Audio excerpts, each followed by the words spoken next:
Y la otra es encefalopatías autoinmunes, encefalitis autoinmunes, ¿no? Después de las dos clases, se queda conmigo la alumna Mayrit Tarazona, que es la que me han asignado para la práctica. Veo que están todos, ¿verdad? Está Sí, doctor. Cintia Tejeda, ¿está presente? Cintia Tejeda. Grecia Torres.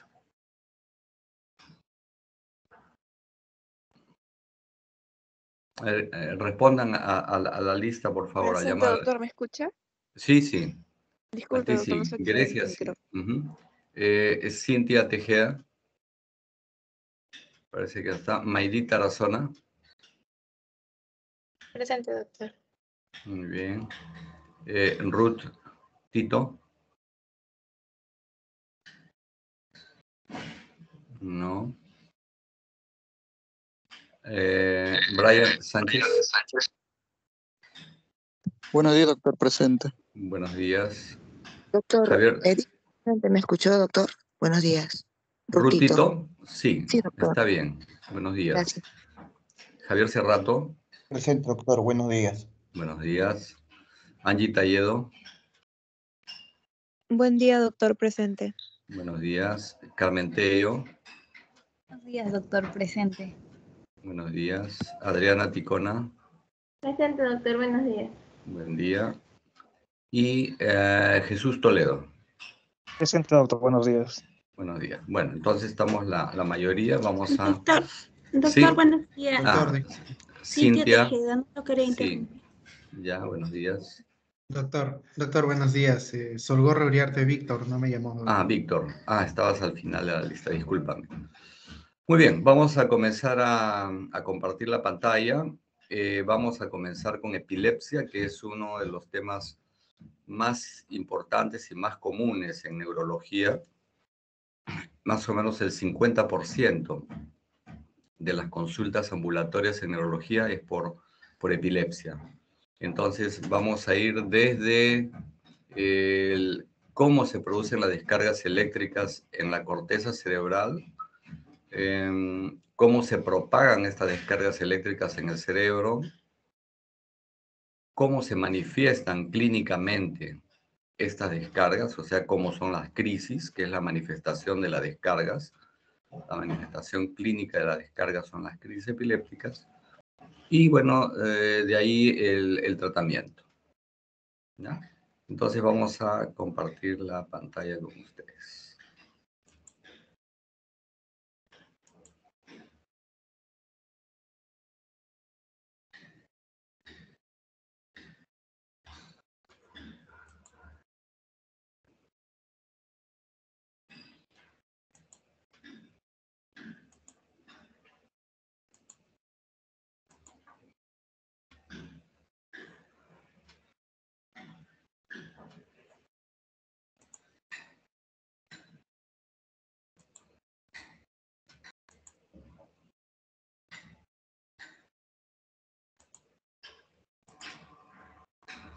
¿Ya están viendo la primera diapositiva? Sí, doctor, se puede ver. Perfecto. Bueno, entonces comenzamos.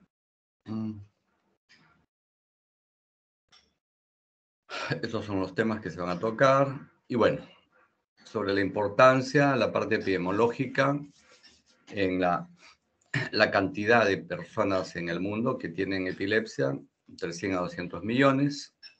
Y sobre todo en el último párrafo, esto que en los países en vía de desarrollo, especialmente en el área andina, ¿no? La prevalencia es de 15 por 1000, mientras la prevalencia en países desarrollados varía del 5 al 8 por 1000, ¿no? Entonces, y esto se debe sobre todo a la cisticercosis, ¿no? Que es una enfermedad endémica en los países del área andina, pero también en México y en Brasil, si estamos hablando de América Latina. Hay países que no tenían cisticercosis, como por ejemplo Venezuela, pero en la actualidad por su condición ya hay cisticercosis, ¿no? Entonces es una enfermedad relacionada a la pobreza y a las deficientes sistemas de salud pública, ¿ya? Entonces, es algo con lo que ustedes se van a chocar siempre, porque me ha pasado a mí, desde que yo era alumno veía cisticercosis y tuberculosis, y hasta ahora veo cisticercosis y tuberculosis, siendo enfermedades que las han tenido hace unos 200 años en Europa y en Estados Unidos, pero únicamente al mejorar los sistemas de salud es que desaparecen estas enfermedades y, por supuesto, incluyendo el sistema sanitario, la educación a la población, en fin. Bueno, pasamos de esto a por qué se producen las crisis epilépticas. Únicamente se deben a un desequilibrio, ¿ya?, entre lo que es la excitación y la inhibición en las neuronas de la corteza cerebral. Entonces, siempre que hablen de descargas epilépticas, siempre uno se está refiriendo a las neuronas de la corteza cerebral. Las descargas no provienen de otro sitio, la epilepsia no proviene de otro sitio que no sea de las neuronas de la corteza cerebral. Entonces, se produce un aumento de la excitación, que empieza por un aumento de las corrientes de iones que atraviesan, pues, los canales iónicos que están en la membrana, ¿no? Esto produce un aumento de neurotransmisores excitatorios que son expulsados en las vesículas sinápticas. ¿Cuál es el neurotransmisor excitatorio por excelencia? El glutamato. Entonces, el glutamato es excitador y entonces eso hace que se produzca, digamos, como un aumento de descargas en cadena a través de redes y circuitos neuronales, ¿no? Ahora, eso es por aumento de la excitación, pero también podría ocurrir que hay una disminución de los neurotransmisores inhibitorios. O sea, al haber menos inhibición, hay un aumento relativo de la excitación y también se produce la descarga aumentada con crisis epilépticas. Esto lo van a ver en estos, y lo van a comprender mejor en estos gráficos. Esto es el canal, un canal iónico que están en las membranas, ¿no? Entonces, normalmente existe un pasaje de ida y vuelta. Acá el ejemplo está entre iones de sodio y potasio, pero también ahí interviene el cloro y el calcio, ¿ya? Y también puede intervenir el magnesio, pero básicamente es el intercambio regulado de sodio y potasio. El problema es que cuando por defectos genéticos ese canal no regula ese paso de iones y entonces empieza a haber un paso exagerado de iones, con lo cual aumenta el potencial eléctrico en esa membrana. Y como vemos en el lado de la derecha, en la figura de la derecha, existe, al haber un paso excesivo de iones a través de los canales, ven esos canales que están ahí en colores en la parte, en la figura de la derecha, y ven que hay algunos cerrados. Hay unos que normalmente están abiertos, que son los dos primeros, el primero y el segundo. Pero hay otros que están cerrados normalmente y solo se abren cuando hay un aumento de potencial eléctrico. Por eso se llaman canales de sodio regulados por voltaje, o también se les llama voltaje dependientes. Por lo tanto, si en los dos primeros canales que están abiertos existen un excesivo paso de iones con aumento de voltaje, entonces se van a abrir los otros canales que son voltaje dependiente o regulados por voltaje, y el problema va a empeorar, va a empeorar porque va a haber más paso de iones, porque van a haber más canales abiertos, por lo tanto el potencial eléctrico va a aumentar. Y como ven en la neurona de arriba, iría esa transmisión de izquierda a derecha, donde a la derecha están los terminales axónicos, en esta zona de la derecha, y ahí está acumulado el glutamato, que es el neurotransmisor excitador. Este, a su vez, se libera y va a excitar a la siguiente neurona. ¿Ya? Entonces, estos serían también producidas estas descargas. ¿Por qué?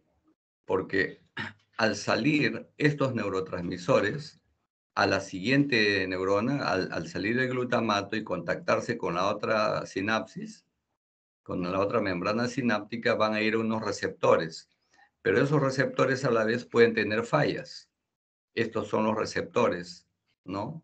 Entonces puede haber una falla en una de sus subunidades que lo hace más excitable y que permite que pasen más iones nuevamente en esa segunda neurona excitada.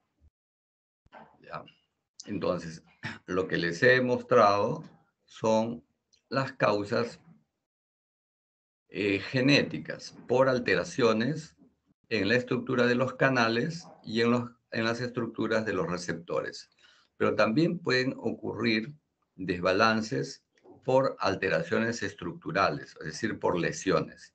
Y una de las zonas más sensibles para producir epilepsia es esta zona que está señalada con rojo, que son los hipocampos, ¿no? ¿Por qué? Porque una vez que hay lesión en esta zona, su mecanismo de reparación es anormal y se forman circuitos únicamente excitadores sin inhibición, porque se producen reparaciones anormales. Además, otro elemento importante es que en esta zona del hipocampo existen mucho neurotransmisor excitador, que es el glutamato, y por lo tanto, a más excitación, más glutamato, y el glutamato produce a su vez lo que se llama excitotoxicidad. Y la excitotoxicidad produce muerte neuronal. Y la muerte neuronal a la vez produce reparación anormal, y la reparación anormal aumenta la excitación. Entonces se forma un círculo vicioso y por eso lesiones en el hipocampo son muy epileptogénicas, ¿ya? Producen muchas crisis muy difíciles de controlar. También podría ser por otras causas, ¿no?, de desbalance, como podrían ser malformaciones en la corteza cerebral, como son estas las que están señaladas, que están brillando, ¿no?, en estos cortes, en la superficie cerebral. Ven en la segunda resonancia, ven que esta circunvolución es más gruesa y brilla un poco más que las demás. Es suficiente para que esta zona de la corteza sea muy epileptogénica. En este corte coronal también la vemos igual, que está brillando y está un poco más gruesa que el resto y sus bordes no son tan bien definidos. O también pueden ser por lesiones de tipo hipóxico-isquémicas, ¿no?, por asfixias, por paro cardíaco, en fin. Entonces son causas estructurales.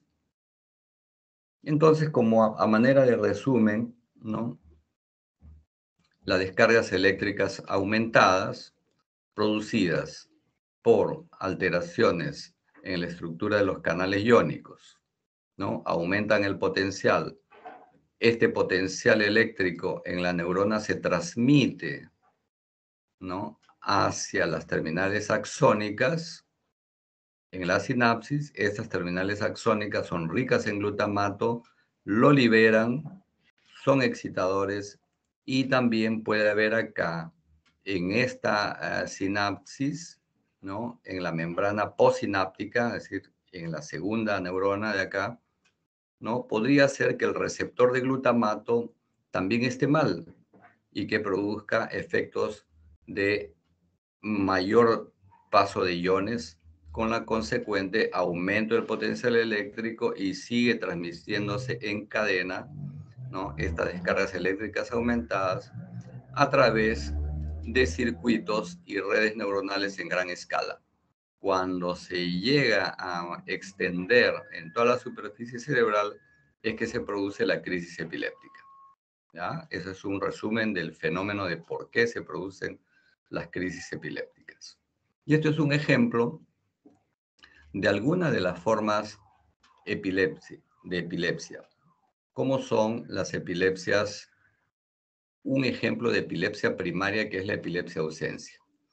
En el diagrama de la izquierda, ahí en un círculo, en forma de círculo, está representado el tálamo. Ahí existen células o neuronas, mejor dicho, tálamo-corticales que ascienden hasta la corteza cerebral. En la corteza cerebral están las células piramidales, ¿no? Que estas tienen sinapsis que son tangenciales, ¿no? A las neuronas tálamo-corticales que ascienden de manera vertical, pero las células piramidales entre ellas se conectan de manera tangencial, o sea, paralelas a la superficie cerebral. Y así hay, digamos, una sinergia de acciones. Cuando por alguna razón, en este caso, una falla genética en estas neuronas tálamo-corticales se descoordina esta sinergia, se producen descargas que en un electroencefalograma se observan como estas puntas en rojo que ven arriba a la derecha y que son las descargas espiga-onda. ¿Ya? Espiga-onda. Se ha estudiado bien este tipo de epilepsia y se ha visto que la falla está en los canales de calcio del tálamo, ¿no? Que producen las llamadas corrientes T de calcio. Y por lo tanto, los tratamientos para esta forma de epilepsias, que se llaman epilepsias de ausencias, ¿no? Es con medicamentos antiepilépticos que bloquean estos canales de calcio, como son el valproato de sodio y la etosuximida. ¿Ya? Y en eso se basan básicamente los tratamientos de las epilepsias, en bloquear o suprimir los canales que están fallando. En este caso, en epilepsia de ausencias, falla el canal de calcio en el tálamo. Entonces, el tratamiento, como les repito, es con valproato de sodio y etosuximida. En realidad, la primera opción de tratamiento para epilepsia de ausencias es etosuximida. Pero este medicamento, a pesar de ser un medicamento antiguo, nunca llegó al Perú. Por lo tanto, en nuestro país, la primera opción es valproato de sodio, que también bloquea los canales de calcio. Y esto es el ejemplo que le decía de una epilepsia ya de tipo estructural, lesional. Y esto es un diagrama que representa el hipocampo que les mencioné, que era una zona muy sensible. Dentro de su estructura hay unas células que se llaman CA1, CA2, CA3 y CA4, que son muy sensibles, ¿no? A los traumatismos encefalocraneanos, a la fiebre elevada, a la hipoxia, por decir, o también a las convulsiones repetidas. Entonces son muy sensibles y se lesionan fácilmente. Pero también junto a ellos hay otras que son otro tipo de células de la capa molecular, ¿no? Que son las células MOSI o musgosas, ¿no? O las células en canasta. Entonces, ¿qué pasa? Cuando hay estas lesiones que ya les mencioné, afectan básicamente a estas células, CA1, CA2, CA3 y CA4, que acá no está representada, pero la que más resiste es la CA2 y prácticamente desaparece CA1, CA3 y CA4. Y son reemplazadas por estas células que están acá representadas a la derecha, que son las células de Mossi o células musgosas, ¿no? Y las células en canasta que están por acá, ¿no? Las células en basket con el número 5 en canasta. Entonces, estas son las que producen una reparación anormal. Una reparación anormal en que son bypaseadas, ¿no? Las neuronas inhibitorias y solamente a partir de CA2, que es la que sobrevive, hay, digamos, circuitos que son únicamente excitatorios. Y eso es el problema. Es el problema por lo cual solamente queda excitación y excitación sin nada de inhibición en ese hipocampo y es el productor de epilepsia. Este es un corte histológico donde ven estas células que le dije. Miren, CA1 casi está despoblado, CA3 despoblado, CA4 despoblado y únicamente en CA2 quedan unas cuantas grupos celulares, ¿no? El resto es reemplazado, como les dije, por las células Mossi, ¿no? Y las células en basket que producen los circuitos anormales aberrantes y esas lesiones en resonancia se ven así. Y esto se llama esclerosis mesial temporal, ¿no? En la resonancia a la izquierda, que es un corte coronal en T2, ¿no? Si ustedes comparen este hipocampo, que está señalado con la flecha, con el otro lado, este hipocampo es más pequeño, el de la flecha.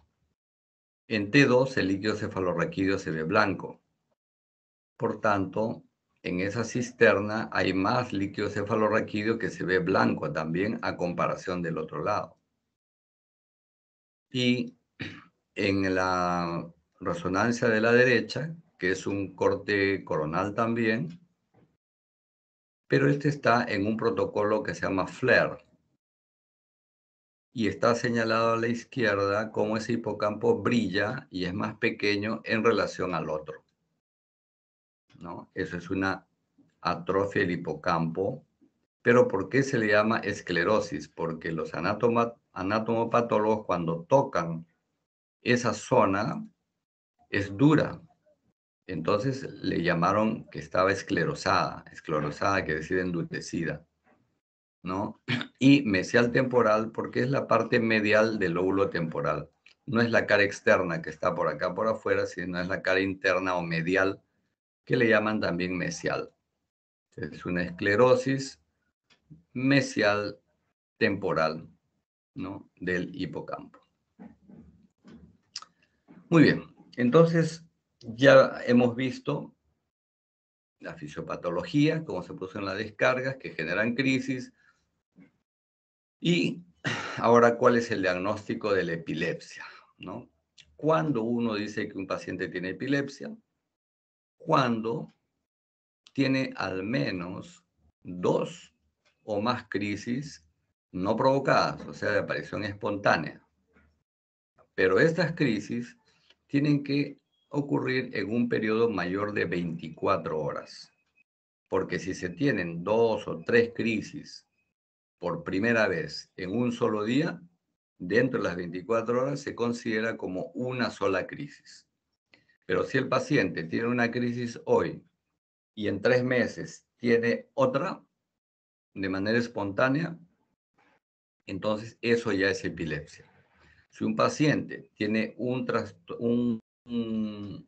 accidente, se resbala, se golpea la cabeza, convulsiona 3 veces en un lapso de 24 horas, se considera una crisis única, no se considera epilepsia. ¿Por qué?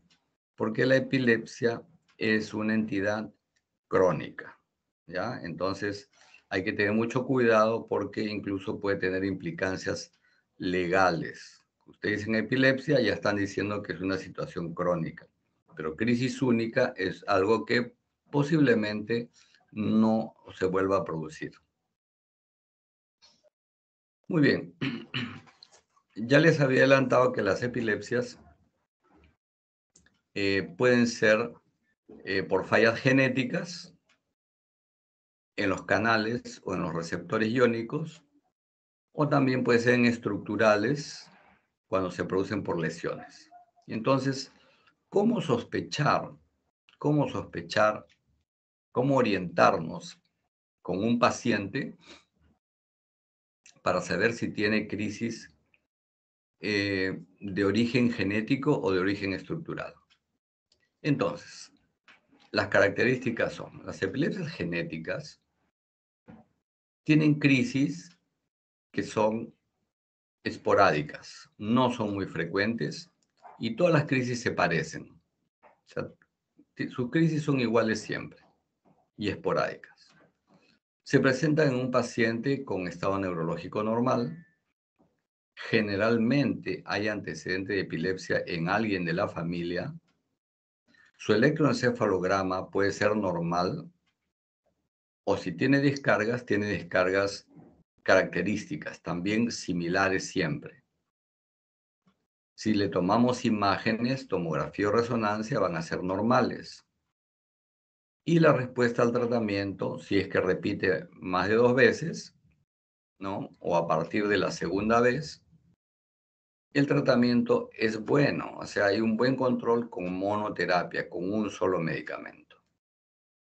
Por el contrario, en la columna de la derecha, están las epilepsias estructurales. ¿Cómo son las crisis? Son frecuentes, pueden ser todos los días, 3 por semana, 2 por semana, y polimorfas. Es decir, que todas sus crisis son distintas. Tiene distintas formas de tener crisis. El estado neurológico, generalmente hay un compromiso neurológico, hay algún déficit motor, hay algún problema cognitivo, en fin. Generalmente no hay antecedentes de epilepsia en la familia, el electroencefalograma es anormal, ¿no? Y con descargas frecuentes, ¿no? Las imágenes siempre tienen que mostrar una anormalidad para decir que es una epilepsia estructural. Siempre uno tiene que ver la lesión. Y la respuesta al tratamiento es pobre y generalmente se necesita 2 o más medicamentos y eso se llama politerapia. Entonces, esos son los 2 tipos principales, las genéticas y las estructurales. Pero hay una forma intermedia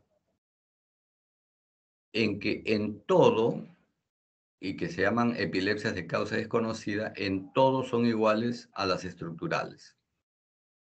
En crisis frecuentes, polimorfas, compromiso neurológico, no hay antecedentes, descargas anormales, pobre respuesta a politerapia, pero las imágenes son normales, no vemos una lesión, pero se comporta como una estructural.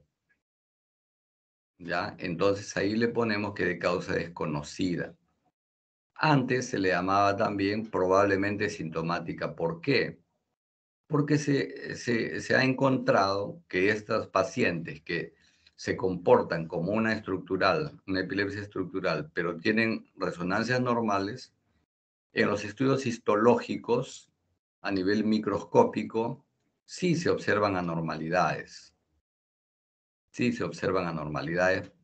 Entonces, por eso se le llamó probablemente sintomática, pero actualmente se les llama de causa desconocida.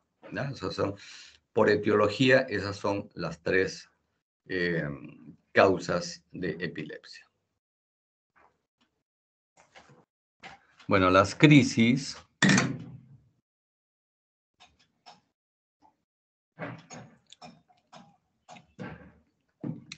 epilépticas han sido ya bien definidas desde los años 80, pero ha habido una nueva una nueva propuesta de la ILAE. La ILAE es la Liga Internacional contra la Epilepsia, que es la entidad rectora de epilepsia a nivel internacional. Y que propone esta nueva clasificación que yo entiendo que es para poder establecer bases de datos, ¿no? En que las clasifican en tipos de crisis que pueden ser de inicio focal, de inicio generalizado o de inicio desconocido. Cuando uno describe las crisis. Cuando uno describe las epilepsias las clasifican en focales. Focal quiere decir que afecta solo una parte del cuerpo o no se pierde la conciencia. Generalizadas, cuando afecta todo el cuerpo y se pierde la conciencia. Generalizadas y focales a la vez, cuando puede empezar por una parte del cuerpo con conservación de la conciencia, pero la crisis progresa y uno pierde la conciencia y la crisis ya es en todo el cuerpo. Y hay epilepsias de tipo desconocidas. Además de estas epilepsias, hay síndromes epilépticos, como ya vamos a ver, en que estas epilepsias tienen características clínicas, evolutivas, electroencefalográficas y de respuesta al tratamiento. Entonces, constituyen un síndrome. Y por eso se llaman síndromes epilépticos. Y la etiología puede ser estructural, genética, pero acá le han agregado infecciosa, metabólica, autoinmune y desconocida. ¿Ah? En este cuadro están descritas también por la ILAE en esta clasificación del año 2017, en que sale esta propuesta, en que describe todos los tipos de crisis, ¿no? Con conciencia focales, con conciencia preservada o con conciencia alterada, ¿no? Y las focales pueden tener con inicio motor, con automatismos, atónicas, clónicas, espasmos, hiperkinéticas. Estas son todas las formas de crisis que hay. Y las no motoras son crisis autonómicas, es decir, no hay movimiento, pero hay rubor, hay palidez, hay aumento del tránsito intestinal,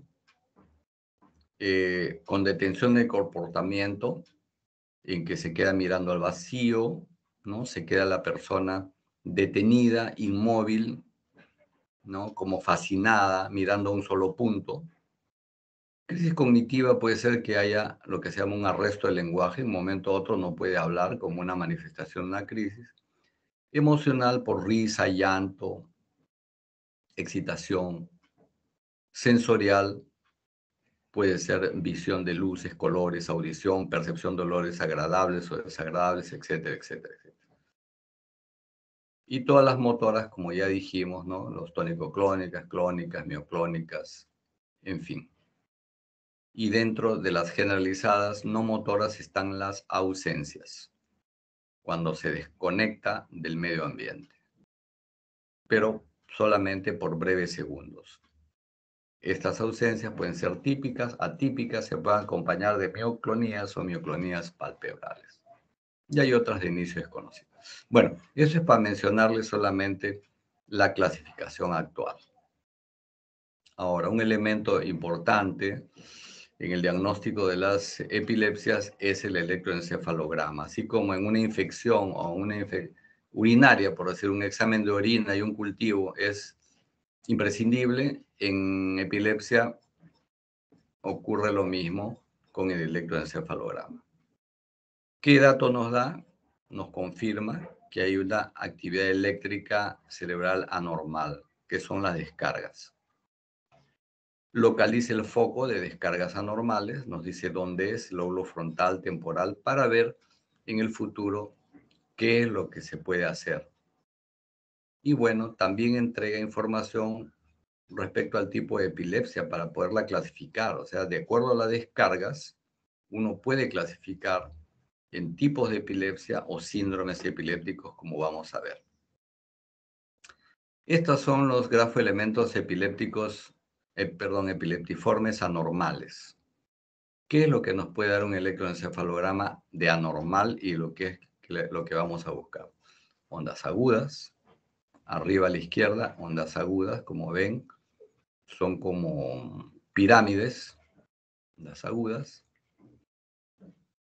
Abajo a la izquierda, las puntas, cuando las pendientes de esta pirámide se juntan y el vértice es bien agudo, entonces se llaman puntas y se presentan aisladas.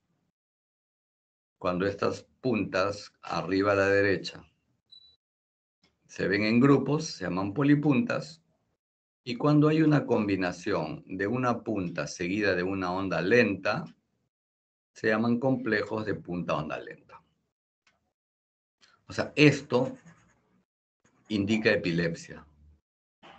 Y nos puede, como en la diapositiva anterior, nos puede orientar para un diagnóstico o síndrome. Por ejemplo, arriba a la derecha, las polipuntas son típicas de las epilepsias mioclónicas. Y los complejos de punta onda lenta son típicas de las epilepsias ausencias. Muy bien. Dentro de las epilepsias hay unas consideradas benignas, que son genéticas. Y se les dice benignas porque así como todas las genéticas, como vimos en el cuadro, uno de los cuadros de etiología de la epilepsia, respondían muy bien y eran de causa genética y responden muy bien, pero tienen una clínica característica cada una. Y he escogido estas 4 tipos de epilepsias benignas, ¿ya? La epilepsia ausencias, MJ es epilepsia mioclónica juvenil, epilepsia rolándica y la epilepsia tónico-clónica generalizada gran mal. ETCG es epilepsia tónico-clónica generalizada gran mal, llamada gran mal. Entonces, ¿qué tienen de común ellas? En que el desarrollo psicomotor y la capacidad cognitiva está conservada, la respuesta al tratamiento es buena y la causa en todas es genética. Pero sus diferencias consisten en las siguientes y que caracterizan a cada una. La epilepsia ausencias empieza entre los 3 a los 8 años y sus crisis son ausencias. Ausencia quiere decir desconexión del medio ambiente hasta 30 segundos. O sea, cuando uno habla de epilepsia ausencias, no puede hablar de una duración mayor a esto. Puede ser de 10, de 15, 20, 25, hasta 30. Si dura más de 30 segundos, ya uno duda del diagnóstico. Y pueden ser múltiples al día, decenas al día. Generalmente quien se da cuenta son los profesores. Y tienen un electroencefalograma característico que es la punta onda lenta a 3 ciclos por segundo. La epilepsia mioclónica juvenil empieza desde los 6 años hasta la adolescencia y se caracteriza por crisis de ausencias. O sea, puede iniciarse como si fuera una epilepsia ausencias, pero después se le agregan crisis mioclónicas. Las crisis mioclónicas son pequeños sobresaltos, ¿no?, que se presentan especialmente en las mañanas al despertar o en las noches al dormir. Y, por ejemplo, en las mañanas pueden hacer que boten lo que tengan en la mano. Por decir, si están entrando al baño, botan el cepillo con el cual se van a cepillar. Si ya se sentaron a la mesa, pueden botar la taza, la cucharilla, en fin, por los sobresaltos que tienen. Y en el transcurso de la enfermedad pueden tener crisis tónico-clónicas generalizadas también. El electroencefalograma es caracterizado por polipuntas, como lo vimos en unas diapositivas anteriores, por polipuntas. Esa es su característica. Además, esta epilepsia mioclónica juvenil tiene como característica que es muy sensible a la luz intermitente, a la falta de sueño,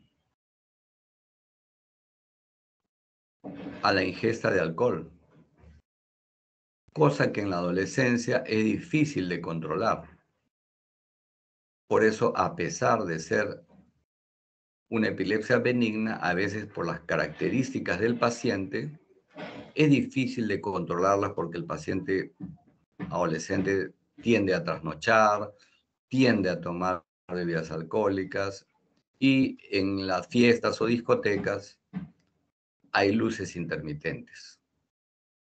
Entonces, esto puede generar las crisis a pesar de ser una epilepsia benigna, ¿no? Que se controla muy bien con un solo medicamento, pero se pueden presentar problemas por las características del paciente. Pasamos a la otra forma de epilepsia, que es la epilepsia rolándica, que aparece entre los 3 y los 8 años, con crisis focales y esporádicas. Focales porque solo afectan una hemicara o la lengua, nada más. Es típico que lo refieran como crisis que les da un sabor metálico en la lengua o contracturas en una hemicara y que se pueden presentar especialmente en la noche, al entrar al sueño o al estar despertando. Y así, cada 6 meses, cada 4 meses, durar muy poco, siempre en la cama, entonces y ser de muy corta duración. Por lo tanto, no generan mucho problema en el paciente y tienen una buena respuesta al tratamiento. Y finalmente, la epilepsia tónico-clónica de tipo gran mal, ¿no? Que se presenta desde los 6 años hasta la adolescencia y es caracterizada por crisis tónico-clónicas generalizadas. Tónicas cuando hay un estiramiento primero de los 4 miembros con una contracción de la glotis que le produce cianosis, y clónica cuando hay movimientos de relajación rítmicos. Ahí se abre la glotis, se empieza a respirar, pierde la cianosis y empieza a emitir saliva, ¿no? Por una descarga vegetativa. Y como ya empieza a respirar, se forman las burbujitas estas y eso se llama, pues, que botan espuma por la boca, en fin, ¿no? Y su electroencefalograma es caracterizado por puntas y por ondas lentas. Y también su tratamiento es fácil con un solo medicamento, pero sí estas duran toda la vida. Por decir, ¿cuánto tiempo puede durar una ausencia? Yo le puedo decir, tiene 80% de posibilidades de que a los 17, 18 años desaparezca la ausencia y quede sano. Si no se sana, se transforma. Ese 20% va a transformarse en epilepsia tónico-clónica gran mal para toda la vida, pero con medicación puede estudiar, trabajar, hacer lo que quiera, tener familia, vida normal. La epilepsia mioclónica juvenil sí, esa dura toda la vida y se puede hacer, por supuesto, vida normal, puede hacer deportes, puede hacer lo que quiera. La epilepsia rolándica sí se autolimita y desaparece en la pubertad. Y la gran mal, sí, esa también dura toda la vida, pero es completamente controlable con un solo medicamento, ¿ya? Esas son las benignas.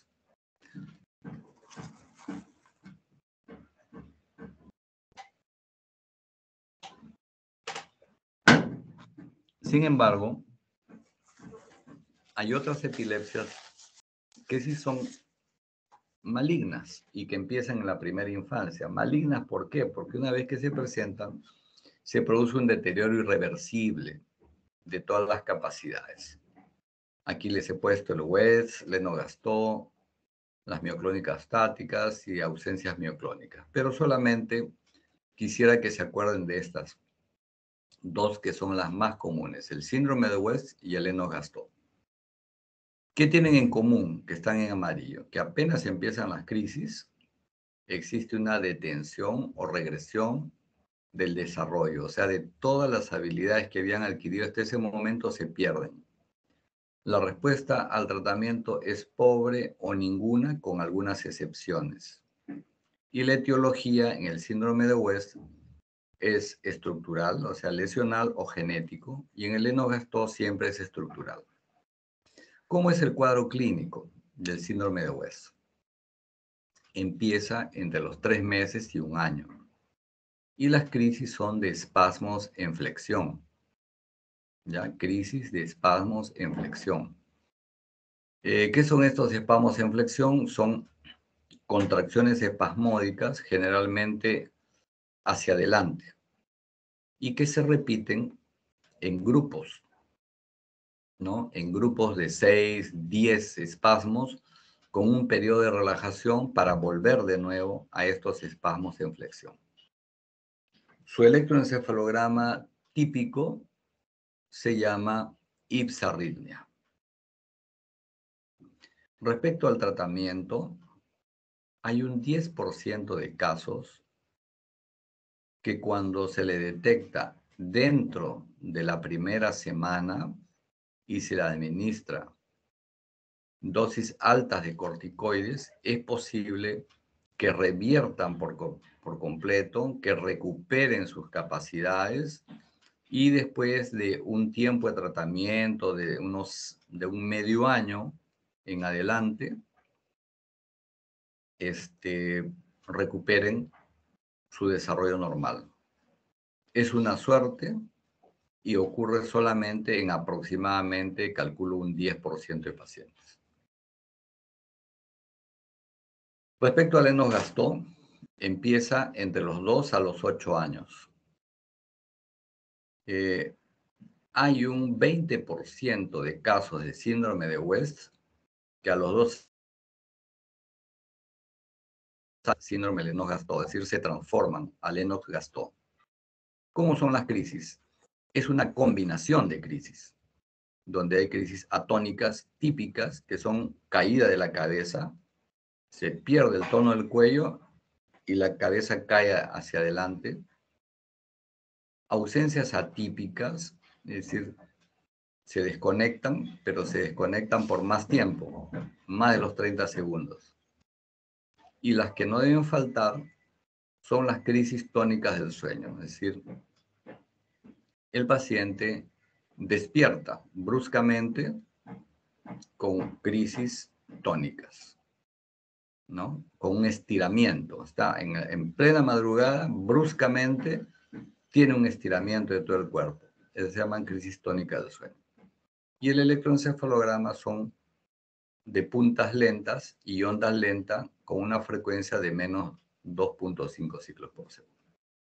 Respecto al tratamiento, hay algo que ha mejorado bastante el control de crisis y que es el cannabis, el CBD, ¿no? El CBD, el cannabis medicinal, ha producido, digamos, un control de crisis en la mayoría de estos pacientes, pero lo que no ha podido hacer es recuperar sus capacidades cognitivas. ¿Ya? Entonces, eso es lo que hay respecto al tratamiento del Lennox-Gastaut. Por eso se llaman estas epilepsias malignas de la primera infancia. ¿Ya? Este es el ejemplo de la ipsarritmia a la izquierda, el trazado en el síndrome de West, un trazado caótico, tanto en vigilia a la izquierda como en sueño a la derecha, donde adquiere un aspecto fragmentado, ¿no? Fragmentado. No es tan continuo como a la izquierda, sino un poco fragmentado. Y este es el trazado del síndrome de Lennox-Gastaut, que ahí ven unas pequeñas puntitas seguidas de ondas lentas con una frecuencia menor a 2.5 ciclos por segundo, que es su característica. Bueno, ejemplos de epilepsias estructurales. son aquellas pues donde se observa una lesión, pero es una indicación de que las epilepsias estructurales se deben diagnosticar siempre con resonadores que tengan un grado de resolución de 3 teslas, que es la máxima resolución en los resonadores, ¿ya? Y bueno, las epilepsias estructurales pueden ser a la vez genéticas. Por decir, una malformación, yo la voy a ver como una lesión en una resonancia. Y es el caso de la polimicrogiria, que puede ser consecuencia de una lesión genética en GPR56. Y dentro de las puramente estructurales, son aquellas que se deben pues a lesiones por encefalopatías hipóxico-isquémicas, a traumatismos, a infecciones, accidentes cerebrovasculares, etc. Y este es el ejemplo de la imagen típica de un infarto isquémico, que como compromete la corteza cerebral, evidentemente va a dar una crisis y una crisis focal, pues, ¿no? Porque como es en una sola parte, seguramente la crisis va a ser en el lado contralateral.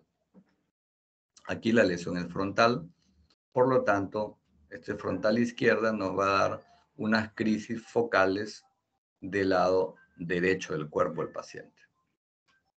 Este es un ejemplo que les he querido traer de un síndrome de Rasmussen, en que como ven, aquí hay un lado, ¿no?, que ustedes lo están viendo en su mano derecha, ¿no?, que donde los surcos son más profundos que en el lado contrario. Y esto se llama una atrofia. Al año siguiente se le toma la misma placa, otra resonancia, y ven que la atrofia es mayor e incluso se fue al otro lado. Y esto era un caso de un síndrome de Rasmussen, que es un síndrome en el cual es una encefalitis inflamatoria progresiva. Si ustedes comparan aquí adelante cómo se ha atrofiado en un año, a nivel frontal, este lóbulo frontal que lo ven a su mano derecha, comparen con el tamaño del lóbulo frontal del otro lado. Se ha atrofiado un montón. Entonces, cuando uno sospecha de un síndrome de Rasmussen, y por eso les puse el ejemplo de esta epilepsia sintomática, o estructural, mejor dicho, es uno de los pocos casos en que se indica hemisferectomía precoz, sacar todo el hemisferio afectado, porque si no, al año siguiente le va a afectar el otro también. Indefectiblemente. Hasta el momento no hay tratamiento para el Rasmussen. Bueno, esto es otra que es la común para ustedes, la cisticercosis, ¿no? Con parásitos en diferentes estadios, uno viable, otros en granuloma, en fin. Y las displasias corticales, que acá están señaladas con una flecha, mejor en la del centro. En FLAIR se ve este brillo que tiene la corteza, una corteza un poco deformada y que en forma de embudo se dirige hacia este cuerno del ventrículo lateral. Es típica imagen de una displasia cortical, muy epileptogénica. Esta es la polimicrogiria, en la zona punteada. Ven como todos estos segmentos de corteza cerebral, sus surcos no tienen nada de profundidad, casi nada de profundidad, a comparación de otros surcos en otras partes que sí tienen profundidad. Esta es polimicrogiria y, digamos, es epileptogénica también. Esta es una esclerosis tuberosa, ¿no?, donde están las flechas, están señalando los tubers, las lesiones. Estos son amartomas, es una enfermedad genética, ¿no?, que va progresando y va degenerando, se van formando amartomas en el cerebro, ¿no? Como también en la imagen de la derecha, lo ven en la región occipital, también hay un tuber en la región occipital también, ¿no?, que se ve distinto, se ve más blanco, Y le llaman tubers porque los anatomopatólogos le parecían, al ver la pieza anatómica, que eran tubérculos, papas, camotes, así, y son amartomas, ¿no? Y bueno, respecto al tratamiento, ¿qué les podría decir? Que una conducta saludable respecto al diagnóstico de epilepsia es empezar con monoterapia, es decir, una sola droga, ¿no? Y si no hay éxito, tal vez revisar bien el caso y ver cuál es otra droga que se podría utilizar. Entonces, escoger y reemplazar por un segundo medicamento. Especialmente si estamos en una epilepsia estructural, o sea, con lesión, lo que se recomienda es la terapia combinada, ¿no? Una terapia combinada, es decir, usar dos medicamentos que entre sí se sinergicen, ¿ya? Terapia combinada. Y bueno, siempre un paciente debe ser epiléptico revisado a intervalos regulares, ¿no? En una epilepsia genética, si es que en 4 años no ha vuelto a tener crisis y sus electroencefalogramas se han normalizado, en el 5.º año uno puede empezar a disminuir la medicación para ver si se curó. Si en ese 5.º año se le retira toda la medicación y no ha convulsionado, es una epilepsia que ya está resuelta y se le observa otros 5 años, pero sin tratamiento, con visitas anuales para que digan cómo va. Y lamentablemente recién a los 10 años uno puede decir que el paciente está curado. 5 años con tratamiento y 5 años de observación sin tratamiento. Si ya no volvió a convulsionar, está curado, ¿ya? Y bueno, estos son todos los medicamentos que han salido desde el fenoorbital, que está desde 1910, ¿no? Hasta los últimos que han llegado al Perú en el 2000 y que fueron aprobados en Estados Unidos en el 2016, pero que desde el año pasado, por ejemplo, Brivaracetam, ya está también en el Perú. La mayoría están en el Perú. Y esta es la forma como actúan. Volvemos al principio. Recuerdan que habían canales iónicos. Entonces, la mayoría, como ven acá arriba a la derecha en este cuadro celeste, de medicamentos, fenitoína, carbamazepina, carbazepina, la motrigina, la cosamina, actúan bloqueando los canales de sodio, aquellos que dejaban pasar corrientes aumentadas y de iones que producían potencial eléctrico y descargas eléctricas. Hay otros que más bien actúan en la membrana presináptica que contiene el neurotransmisor excitador, que es el glutamato, y este es el medicamento que se llama levetiracetam, que actúa en esta proteína SB2A, que es la que permite que se abra la vesícula que contiene glutamato, ¿no? Que es el neurotransmisor excitador, es decir, la mantiene cerrada. Es otra estrategia. Otra estrategia. Hay otros que actúan bloqueando las subunidades de calcio, como ya dijimos, y hay otros que actúan a nivel, todo esto que les he dicho es presináptico, hay otros que actúan a nivel postsináptico, ¿no? O sea, en la segunda neurona. ¿Y dónde actúan? En los receptores del GABA. ¿Qué hacen? Potencian los receptores del GABA, porque GABA es el receptor inhibidor. Entonces yo aumento la inhibición y produzco una disminución relativa de la excitación. ¿Cuáles son estos? Las benzodiazepinas, como el diazepam, etcétera, y los barbitúricos, ¿no? Entonces, así es como actúan los medicamentos, todos estos que han visto anteriormente. Y bueno, hablando de ellos de manera particular, los antiepilépticos de primera línea, los antiguos, Son fenorbital, fenitoína, carbamazepina y ácido valproico. ¿Son buenos? Son excelentes. ¿Son baratos? Son baratos. La mayoría son baratos. Ácido valproico todavía es un poco caro, pero los demás son muy baratos. Eso hace que pueda tener acceso mucha gente, ¿no?, con escasos recursos a estos medicamentos.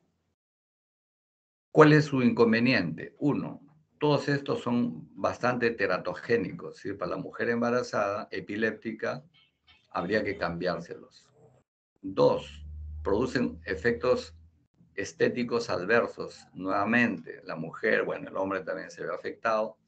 ¿Por qué? Porque estos producen hirsutismo, seborrea, o sea, hirsutismo, le crecen pelos por todas partes, se engruesan. Además, hiperplasia gingival con sangrado, o sea, las encías se hinchan y sangran, ¿no? Tienen eso en contra, por eso estéticamente no es muy conveniente, pero bueno, en fin, la cosa es que son buenos. Fenorbital y fenitoína sirven tanto como para epilepsias generalizadas como para epilepsias focales, ¿ya? Pero tienen estos efectos adversos. Y ojo, que ni fenitoína ni fenorbital se usan en niños porque en niños producen problemas cognitivos, ¿sí?, de memoria, aprendizaje y conductuales, se vuelven muy inquietos. Carbamazepina es la primera opción para crisis focales, ¿ya? Ácido valproico es la primera opción para epilepsias mioclónicas, para epilepsias de ausencias y para las epilepsias generalizadas. Por eso es de un uso muy amplio. Es teratogénico y también otra vez en mujeres, no está indicado en mujeres con ovario poliquístico. Las benzodiazepinas se usan generalmente en urgencias, en emergencia. Ya saben, el diazepam, el midazolam, el lorazepam. El clobazam se usa básicamente y es bueno para las crisis de caída de cabeza en los pacientes con síndrome de Lennox-Gastaut, para sus crisis atónicas. Es muy bueno. Y los demás se usan en emergencia. Bueno, dentro de los nuevos antiepilépticos, ¿qué tienen como ventaja? Que tienen menos efectos adversos de todos esos estéticos que le dije, que tienen mucho menos efecto teratogénico, ¿no?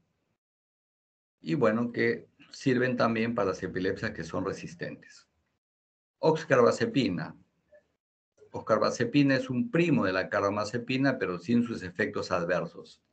Primera opción también para crisis focales.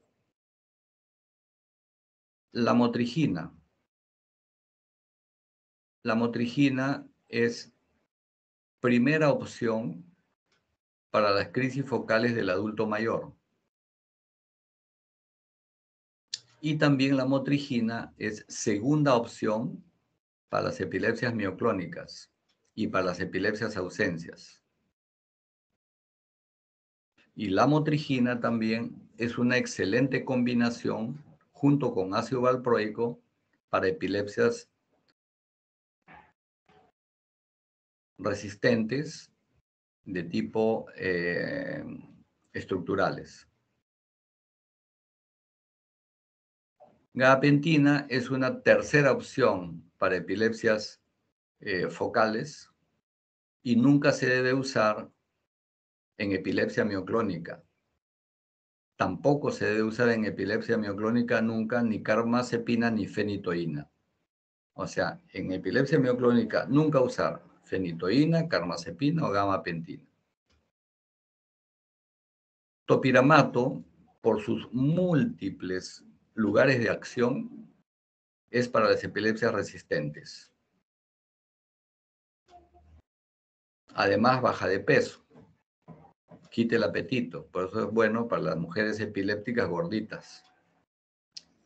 Levetiracetam, por su forma única, particular de acción, también, este es el que bloquea en la proteína SB2A, también sirve para las epilepsias resistentes. Tanto topiramato como levetiracetam deben ser utilizados en epilepsias resistentes. Y la cosamida es indicación para epilepsias focales de cualquier edad por un mecanismo de acción único que también tiene. En caso de mujer embarazada, la primera opción es cambiar a mujer embarazada epiléptica a lamotrigina. Se cambia su tratamiento por lamotrigina y la segunda opción es levetiracetam. Esto es una tabla donde están todos los medicamentos antiepilépticos y sus lugares de acción para que lo revisen. Aquí también, y también están, y en amarillo están los que no están en el Perú, aunque en el penúltimo, que es el brivaracetam, ese sí ya está en el Perú, hay que cambiarlo a color blanco.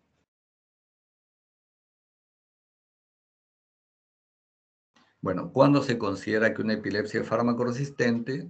Cuando después de 2 esquemas de tratamiento no ha habido mejoría. Entonces ya es resistente. Puede ser este esquema de tratamiento 2 monoterapias o una monoterapia más una politerapia. Si no mejora con 2 esquemas, quiere decir que ya va a ser resistente siempre.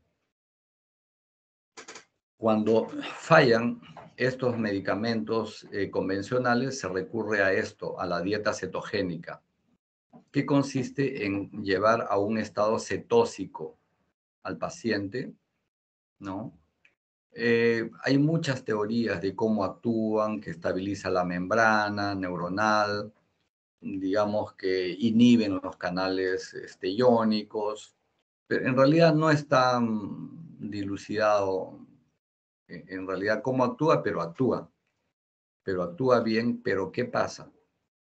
Es de difícil aplicación, se necesita un nutricionista, se necesita un laboratorio a la mano siempre para saber cuándo está en un estado cetósico, y esta pirámide nos indica cuáles son los únicos alimentos que debe recibir la persona. Nada de harinas, nada de azúcar, nada de leche, ¿no? Nada de maíz, ni granos, ni arroz. Únicamente cosas grasas, ¿no? Que pueden ser mantequilla, aceite, huevo, marisco, chuletas, salmón, tocino, maní, palta. Imagínense hacer diariamente un menú con esto, es bien difícil. Por eso es efectivo, sí, para las crisis resistentes, pero es difícil de llevar, solo para mencionarlos. Entonces, cuando ya ni siquiera los tratamientos no convencionales funcionan, viene la cirugía de la epilepsia.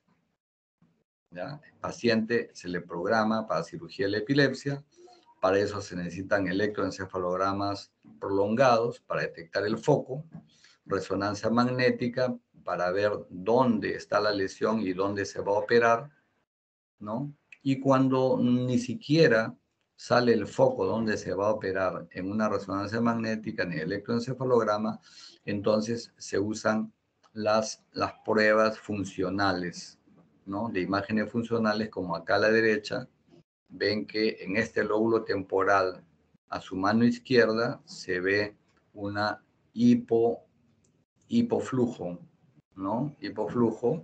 Un hipometabolismo, ¿no? Y que este es el foco en relación al lóbulo temporal que ven a su mano derecha, donde sí está de color anaranjado, rojizo, quiere decir que hay un buen metabolismo, pero el hipometabolismo acá a su mano izquierda en el lóbulo temporal indica que ahí está el foco y ahí hay que operar.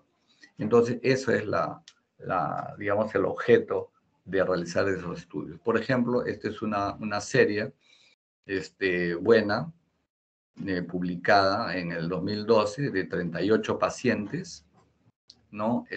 ¿Quiénes estuvieron libres de crisis? Ninguno que solo recibió tratamiento medicamentoso. Se supone que eran fármacos resistentes, ¿no?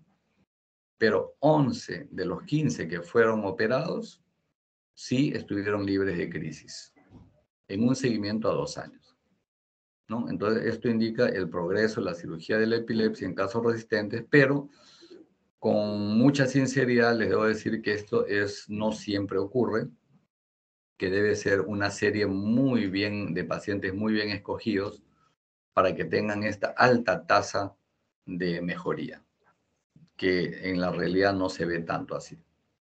Muy bien, otra alternativa cuando no hay, digamos, respuesta, son los dispositivos. Un dispositivo es el estimulador vagal, que consiste en una batería programada, ¿no?, con impulsos eléctricos. Esta batería se coloca de manera subcutánea debajo del pecho, en el lado izquierdo. Esta tiene un cable que se va a adherir al nervio vago izquierdo. La teoría es que estos impulsos eléctricos que vienen de la batería van a bloquear los impulsos eléctricos del cerebro y van a evitar las crisis. Una versión mucho más moderna es esta neuroestimulación, ¿no? Pero que ya el dispositivo está encima del cerebro, que tiene sus electrodos, ¿no? Y que está programado también para bloquear las descargas, pero además estos electrodos van a tomar como una especie de electroencefalograma que por vía remota se lo van a mandar a su neurólogo para ver cómo están las descargas. Esto es muy caro, no hay en el Perú, pero en otros países, en algunos centros muy avanzados, solamente lo hay. Y bueno, ese es el tratamiento que hay para las epilepsias, ¿no? Muy bien, entonces esto es lo referente a la clase de epilepsia, ¿ya? Donde se ha tratado de tocar todos los puntos. Y de ahí nos vamos a ir a el otro tema, ¿ya? Al otro tema, que son las encefalitis. A ver.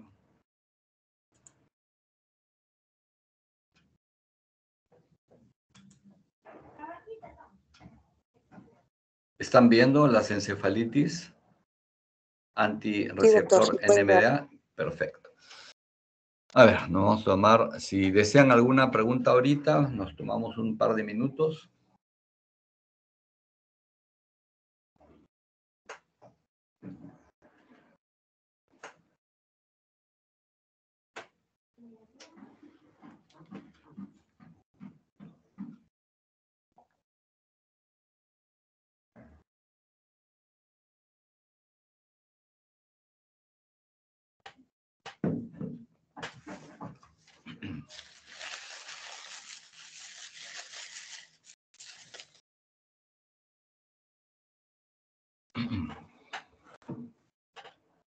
Bueno.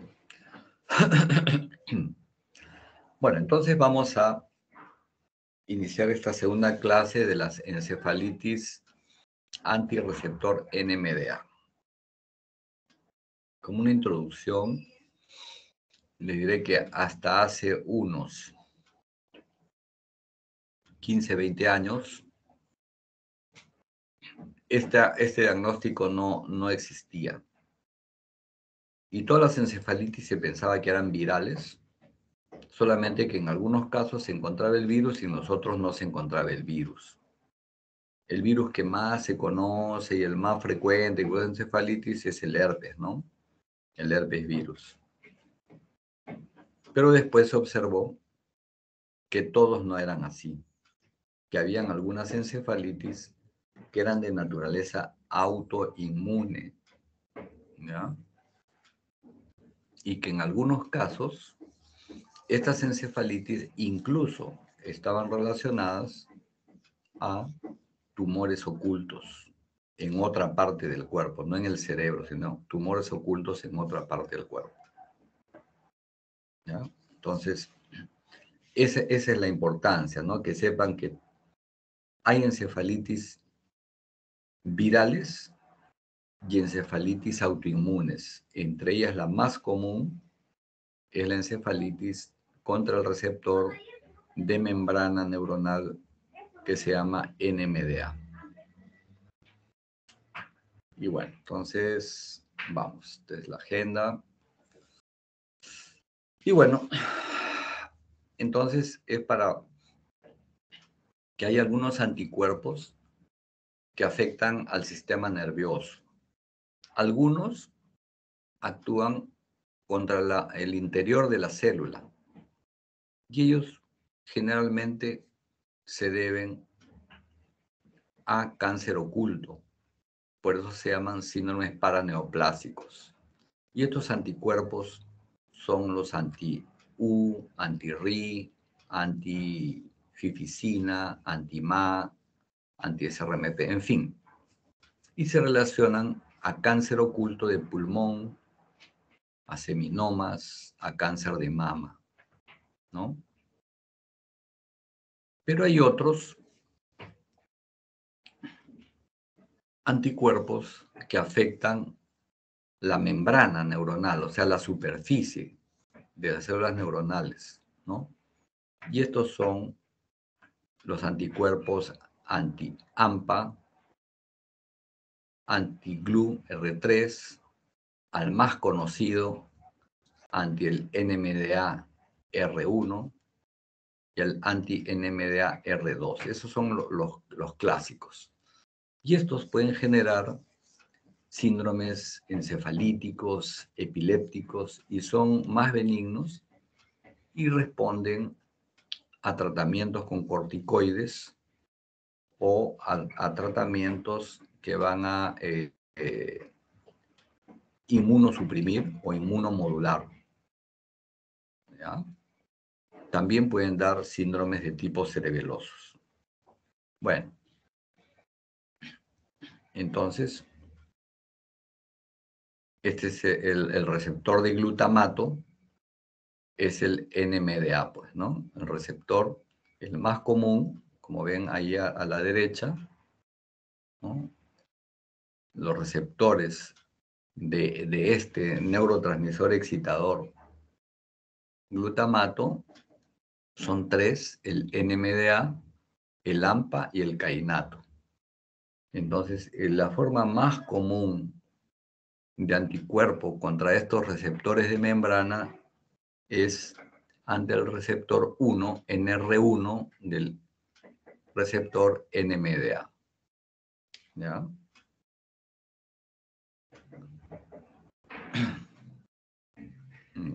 Perdón. Estos son los receptores de glutamato y los que son afectados por los anticuerpos, ¿no? Ahí, en ese receptor de glutamato, ese receptor NMDA tiene su zona donde recibe el glutamato y permite el paso de los iones de calcio, ¿no? Y salida de magnesio. Bueno, cuando son afectados por anticuerpos, como está en la figura de la derecha, estos receptores, los anticuerpos pues están ahí como en forma verde de Y, ¿no? Que están afectando esos receptores, ¿no? Entonces afectan la función de estos receptores. ¿Y cuáles son las funciones de estos receptores de NMDA, ¿no? De glutamato? Intervienen, de hecho, en la transmisión sináptica, ¿no? Porque abren los canales para que pase, digamos, un ion y siga transmitiéndose los potenciales eléctricos y enviar información, ¿no? A otro lugar. También intervienen en la remodelación de la sinapsis, ¿no? Pero al ser, digamos, estimulados por los anticuerpos, se pueden activar excesivamente, ¿no? Entonces pueden manifestarse también como alteraciones en la cognición, en el control de la conducta, en la actividad motora, incluso hasta en la actividad respiratoria, produciendo apneas y problemas autonómicos, ¿no? Otra forma que puede ocurrir es que el receptor, al verse atacado, se internaliza, se mete, se invagina, ¿no? Y produce una hipofunción, ya no funciona, y esto da manifestaciones psiquiátricas, como trastornos conductuales, trastornos cognitivos, ¿no? Entonces es otra de las formas en que se altera cómo reacciona este receptor NMDA cuando es atacado por los anticuerpos, ¿no? Es la segunda forma de encefalitis, ¿no? Autoinmune, porque la primera causa es una encefalomielitis aguda diseminada. Esto ocurre mayormente en mujeres, el 80%, y son en pacientes jóvenes, la mayoría o un porcentaje importante en menores de 18 años, ¿no? Y también en niños y adolescentes. Entonces, esto es una enfermedad de gente joven y especialmente en mujeres. El cuadro clínico de la encefalitis anti-RNMDA, ¿no? Se inicia con pródromos, ¿no? De cefalea, fiebre, problema respiratorio. Entonces, es la infección, una infección sistémica previa que va a desencadenar la respuesta autoinmune. Esta es la fase prodrómica, ¿no? En que hay una infección, ya sea digestivo o respiratoria, semanas hasta máximo 3 meses antes, ¿no? De que se produzcan los síntomas. Y después viene la etapa temprana de la enfermedad con manifestaciones como insomnio, psicosis, confusión, amnesia, disfasia, y puede ser confundido fácilmente con problemas psiquiátricos.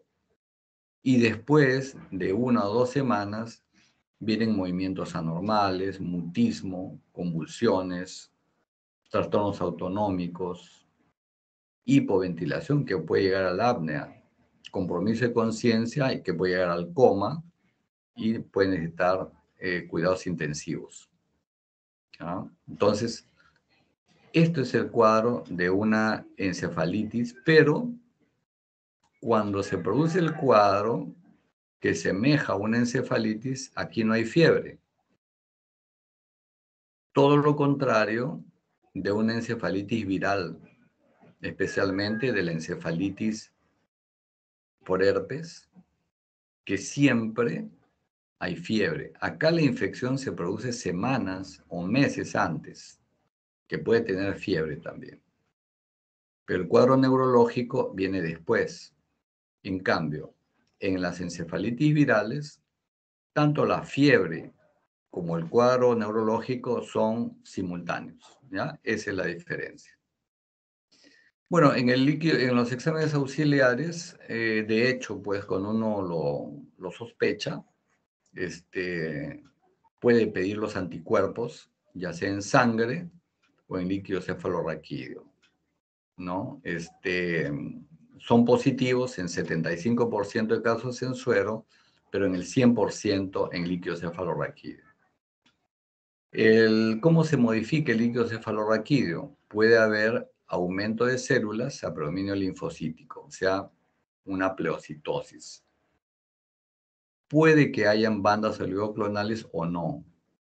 La resonancia magnética es normal en el 50% de casos, o sea, a pesar de tener todo ese cuadro clínico que les he mencionado, ¿no? Movimientos involuntarios, convulsiones, deterioro de conciencia, todo, pero imágenes normales. Pero en el otro 50% sí hay lesiones que se pueden ver en los protocolos de T2 y FLAIR ¿no? Que pueden estar localizados en el sistema límbico, en la corteza, en el tronco cerebral, en fin. Y el electroencefalograma muestra una actividad lenta y difusa, pero una de las cosas más características se llaman estas ondas lentas delta en cepillo o delta brush, ¿ya? Son unas ondas lentas en cepillo que la vamos a ver acá, que son estas. Acá esto es un electroencefalograma lento, lento, pero aquí estas ondas lentas están superpuestas por unas pequeñas ondas en forma de puntitas, como en cepillo, y por eso le llaman delta brush. A las ondas lentas se le llama delta, y por eso se les llama ondas delta brush, que es lo característico de una encefalitis anti-NMDA. ¿Ya? Como ya les he repetido, es de personas jóvenes, especialmente mujeres, 10% puede ser en niños, ¿no? En niños y mujeres puede estar relacionado ya sea a teratomas ováricos o a tumores testiculares, ¿no? Cuando es en niños. Pero si es de la adolescencia hacia adelante, hay que buscar de todas maneras un tumor oculto a través de estos exámenes, ¿no? Como esta resonancia abdominal, donde se observa, en este caso, un teratoma ovárico, pues gigante, ¿no? Grandote, un gran teratoma ovárico, ¿no? Que era el que estaba causando esta enfermedad. Entonces, cuando nosotros hablamos de una encefalitis, y el caso típico es una encefalitis herpética, ¿no? Entonces, diagnosticamos ¿cuándo? Cuando tenemos la encefalopatía, o sea, con un compromiso a nivel de conciencia, somnolencia, cambios conductuales y fiebre, ¿no? Crisis epiléptica, líquido cefalorraquídeo con aumento de células, y el electroencefalograma, ¿no? Tiene actividad de puntas periódicas, y la resonancia magnética se ve una lesión predominantemente, como ven acá en la imagen, en el lóbulo temporal. ¿Por qué? Porque se supone que el herpes virus entra por la nariz y el bulbo olfatorio se comunica directamente con el lóbulo temporal y también con el lóbulo frontal. Si a esto le vemos estas descargas de puntas periódicas, decimos que esta es una encefalitis viral, porque tuvo fiebre, todos los problemas neurológicos, el problema de cefalorraquídeo, el problema de la lesión a nivel del lóbulo temporal o el lóbulo frontal y las descargas periódicas en el electroencefalograma, esta es una encefalitis viral. ¿Ya? Pero esto es distinto cuando se trata de una encefalitis antirreceptor NMDA, porque el perfil es subagudo, ¿no? Con menos de 3 meses de evolución, que se presenta con alteraciones psiquiátricas, con problemas cognitivos como del habla, con epilepsia, ¿no? Movimientos anormales, posturas anormales, disminución de conciencia, hipoventilación, ¿no? Y el electro, como ya dijimos, el delta brush, ¿no? Y la pleocitosis y a veces bandas oligoclonales, ¿no? El diagnóstico es definitivo cuando ya pues se tiene la presencia de los anticuerpos en líquido cefalorraquídeo que son al 100%, ¿no? Entonces, bueno, esa es la diferencia, y esto es las lesiones que se pueden ver también en las encefalitis autoinmunes, ¿no? Pueden ser lesiones de diverso tipo que afectan básicamente, en algunos casos, la corteza cerebral, como en esta de la izquierda, ¿no? Que es un flare, un corte axial en flare, donde se ve aquí a su mano derecha cómo brilla la corteza cerebral a nivel temporal, ¿no? En C se ven algunas lesiones que estarían relacionadas al sistema límbico y en D también lesiones que estarían relacionadas a la corteza del cíngulo. Y todas estas tienen que ver con el problema que se puede ver de tipo psiquiátrico. Las corticales a las convulsiones y las del sistema límbico o la corteza del cíngulo a los problemas psiquiátricos, que acá también se ve en la encefalitis límbica, que se ven las lesiones acá que están brillando en este corte axial en flare en los hipocampos.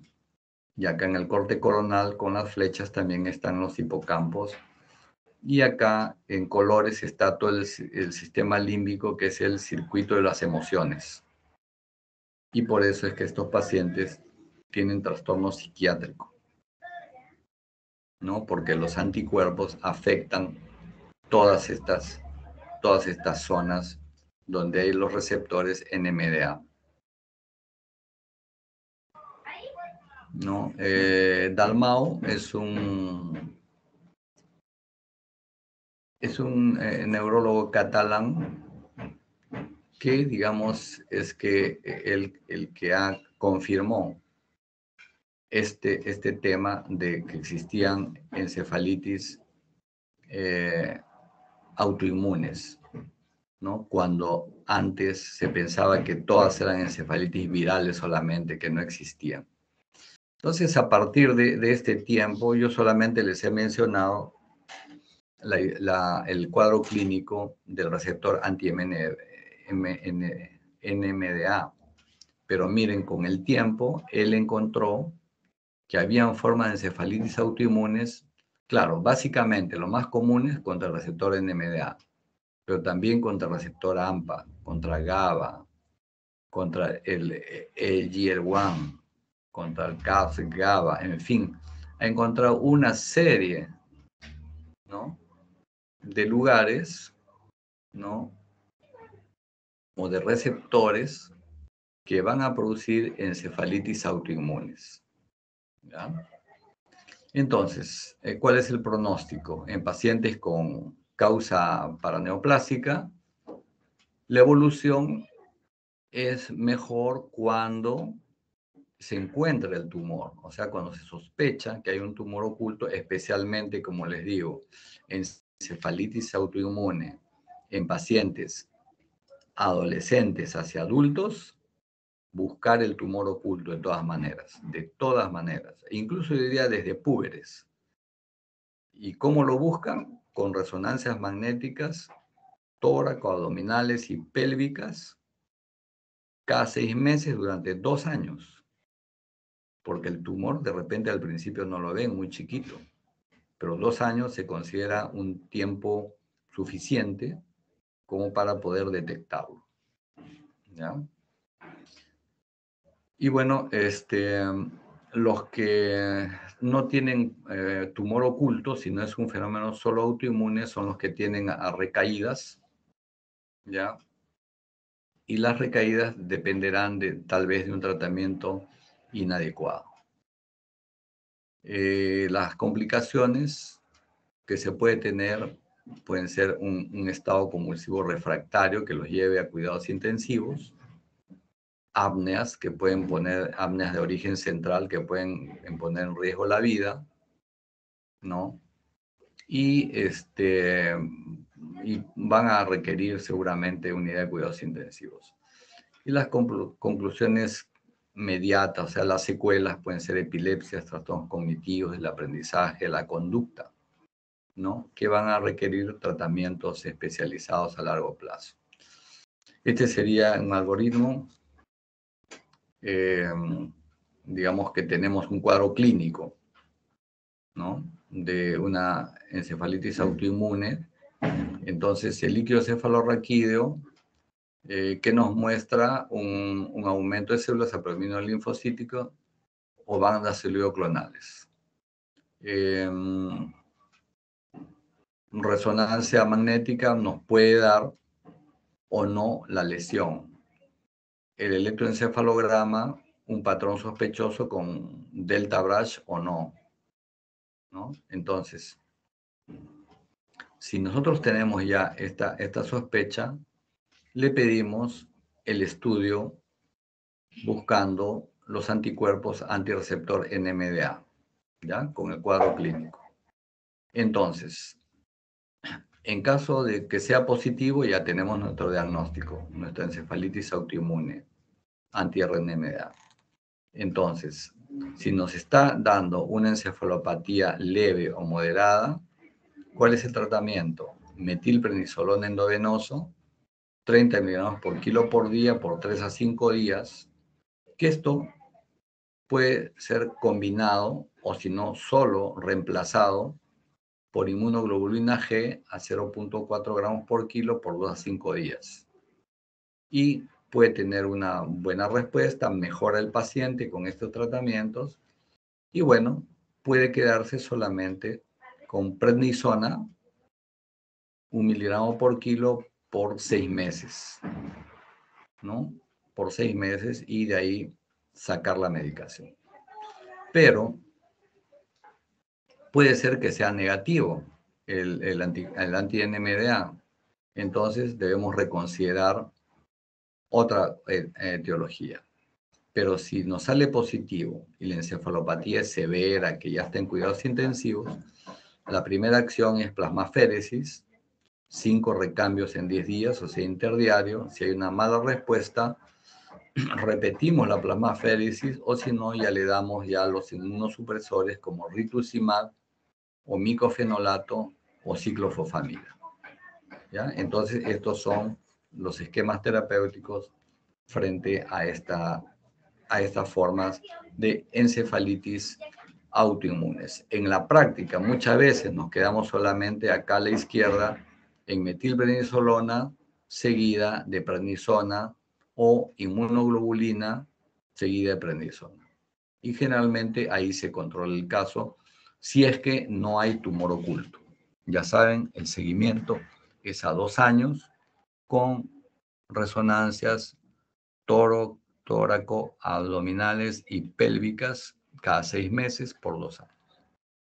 Muy bien, entonces este es el tema de estas encefalitis autoinmunes que les quería presentar, a diferencia de las encefalitis virales. Muy bien, yo creo que nos quedamos ahí. Nos quedamos ahí y yo creo que ustedes ya pasan a su práctica. Si no hay ninguna pregunta hasta ahorita, que inmediatamente la podemos contestar, pasamos a la práctica.